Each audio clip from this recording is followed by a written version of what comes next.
आपको लग रहा है कि बीजेपी का दबदबा है, मुझे तो पता है कि कल भी मैंने देखा था गाजियाबाद में भी रैली थी, 300 रुपये पे बच्चे ले जाए जा रहे थे।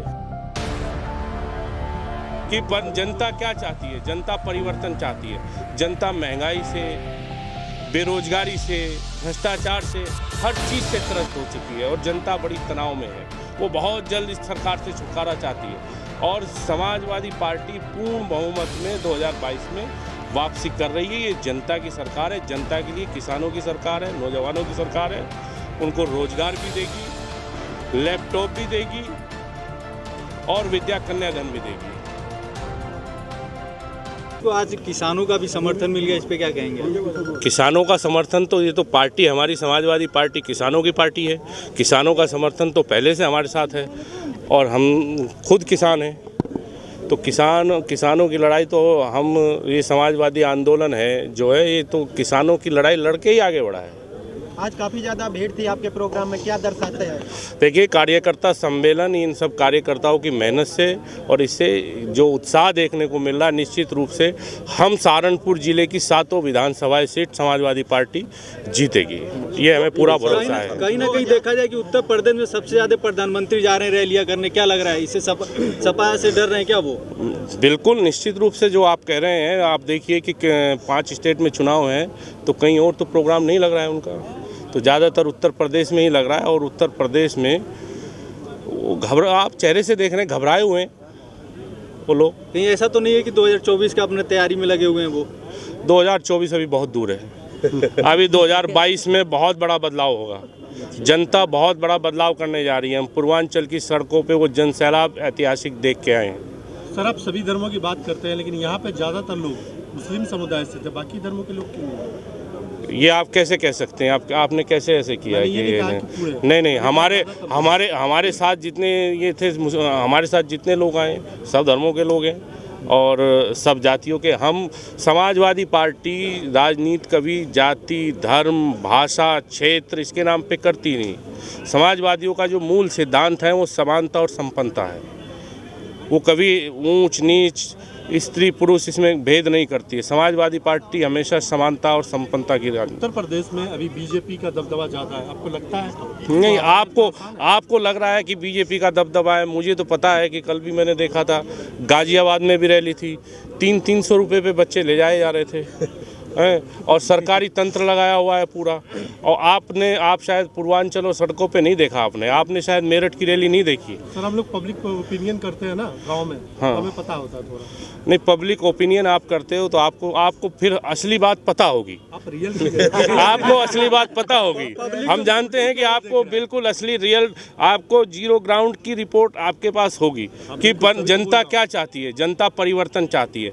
जनता महंगाई से, बेरोजगारी से, भ्रष्टाचार से, हर चीज़ से त्रस्त हो चुकी है और जनता बड़ी तनाव में है। वो बहुत जल्द इस सरकार से छुटकारा चाहती है और समाजवादी पार्टी पूर्ण बहुमत में 2022 में वापसी कर रही है। ये जनता की सरकार है, जनता के लिए, किसानों की सरकार है, नौजवानों की सरकार है। उनको रोजगार भी देगी, लैपटॉप भी देगी और विद्या कन्या धन भी देगी। और लोगों के चेहरों पे, ये सरकार जब बदलेगी तभी लोगों के चेहरों पे मुस्कान आएगी। योगी जी ने तो स्मार्टफोन बांट दिया ना सर? योगी जी ने, आप भी चला रहे हैं उनका बांटा हुआ स्मार्टफोन? आपको मिला? मैं स्टूडेंट नहीं हूँ। तो किसी को मिला होगा। हाँ, मिला। तो पहले क्यों नहीं बांटा? इलेक्शन का टाइम है। नहीं, तो फिर अब तो इलेक्शन के टाइम तो पे वो अच्छा, ये बताइए, उनके मैनिफेस्टो में कितने वादे हैं जो आप जानते हैं कि उन्होंने पूरे कर दिए? एक बताइए, एक का बता दीजिए भाई। सवाल पूछने वालों से भी तो सवाल पूछा जाएगा।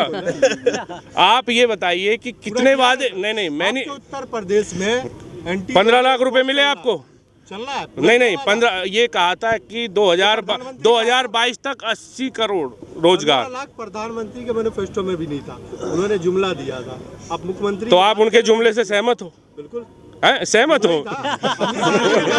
तो ठीक है, हम क्या बोले जुमले में? अमित शाह जी ने खुद कहा कि ये जुमला है, तो मैं क्यों नहीं कह सकता? नहीं, अमित शाह जी ने कहा तो इसका मतलब जनता का जो वोट है वो धोखा दे के लिया है, लालच दे के लिया है, जुमले से लिया है। तो हम तो कह रहे हैं कि ये इनका हर वादा झूठा है, इनकी हर बात जुमला है, इन पे भरोसा नहीं कर सकते। ये जन विश्वास, अच्छा ये कह रहे हैं कि जन विश्वास यात्रा, कितनी भीड़ आप देख रहे हो जन विश्वास यात्रा में? हम तो विपक्ष में हैं, ये कोई किराए की भीड़ थोड़ा ही है। जनता बदलाव चाहती है और जनता ऐतिहासिक बदलाव करेगी। आप कह रहे हैं कि हम फुल बहुमत से आ रहे हैं, हाँ, बीजेपी कह रही है हम 300 350 प्लस लेके आ रहे हैं। अरे बीजेपी तो और भी पता नहीं क्या क्या कह रही है। आप बीजेपी की बातों पे क्यों भरोसा कर रहे हो? 15 लाख की बात पे भरोसा किया था, वो ये भी तो जुमला है जो कह रही है। क्यों? जब जब जब ढाई का आंकड़ा पार नहीं करेंगे तो तब कह देंगे ये भी जुमला था। सर विपक्ष जो है वो आपकी पार्टी पे एक आरोप लगाता है, कहता है कि सपा सरकार में गुंडागर्दी ज्यादा होती है, इस पे क्या कहेंगे? अच्छा ये बताओ, ये पार्टी आंदोलन से खड़ी हुई पार्टी है, ये गरीब की लड़ाई लड़ती है, मजदूर की लड़ाई लड़ती है, किसानों की लड़ाई लड़ती है। क्या ये सब गुंडे हैं? अगर गरीब आदमी की लड़ाई लड़ना, किसान की लड़ाई लड़ना, मजदूर की लड़ाई लड़ना गुंडाई है तो ठीक है। सर तो अखिलेश जी भी 5 साल राज किया ना उत्तर प्रदेश पे, कितने गरीबों का कल्याण हो गया? जितना उन्होंने आदरणीय अखिलेश यादव जी पहले देश के ऐसे मुख्यमंत्री हैं जिन्होंने 2 साल में अपना पूरा मैनिफेस्टो पूरा किया। 22 महीने में एक्सप्रेसवे बनाई। आज जिन चीज़ों का ये उद्घाटन कर रहे हैं, किसके बनाए हुए हैं? आप बताइए। ये आज अटल जी की जो मूर्ति जहाँ पे लगाई है, किसने बनाया? वो कहाँ लगाते हैं ये मूर्ति अगर नहीं बनाते अखिलेश जी? अब उनका किया हुआ काम तो बताइए ना। बताया तो सर आपको। क्या जुमला? कोर्ट चलाया ना उन्होंने उत्तर प्रदेश में, तो उसमें क्या सफलता मिली? उन्होंने मैनिफेस्टो में था उन्होंने चलाया। नहीं चलाया ना, क्या सफलता मिली बताओ ना। आपको पता होगा सर, आप उत्तर प्रदेश के। नहीं आपको पता होगा, सवाल पूछने वालों से भी पूछा जाए। उत्तर प्रदेश के आप हैं, हम तो बाहर से हैं। देखिए ये सब ध्यान भटकाने वाली चीज़ें हैं। लोगों को धर्म के नाम पर गुमराह कर दीजिए। दुनिया का सबसे समझदार आदमी लोगों को ये धर्म के नाम पे लड़ा के राज करता है और जनता को मूर्ख बनाता है। जनता कभी भी, देखिए धर्म हमारा कोई भी हो, धर्म हमें नेकी सिखाता है, बदी नहीं सिखाता, किसी से नफरत करना नहीं सिखाता। हम किसी से, चाहे आप जिनकी बात कर रहे हैं हम उनसे भी नफरत नहीं करते। धर्म नफरत नहीं सिखाता।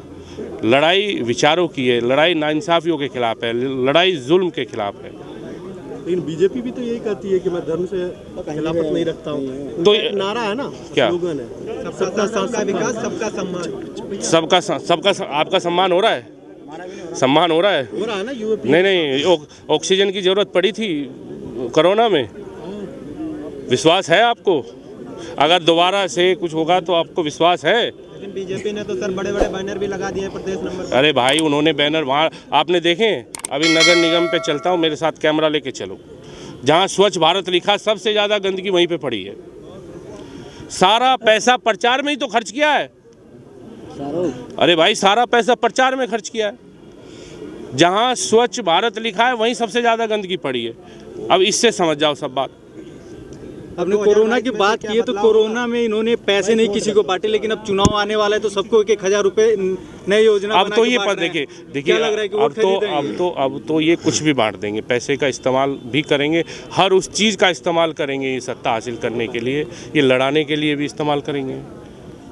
तो अब लोग इनके बहकावे में आने वाले नहीं है। जनता सब कुछ समझ गई है और जनता बदलाव चाहती है। और पूर्वांचल से लेकर के पश्चिम तक जिस तरह का जन सैलाब सड़कों पे देखा है, हमने अपने राजनीतिक जीवन में ऐसा सैलाब कभी नहीं देखा। इसलिए 2022 में बहुत बड़ा बदलाव होने जा रहा है और प्रचंड बहुमत में समाजवादी सरकार बनाने जा रहे हैं। ये गरीबों की, किसानों की और मजलूमों की सरकार है। और 22 में बदलाव भी होगा, इनकलाब भी होगा।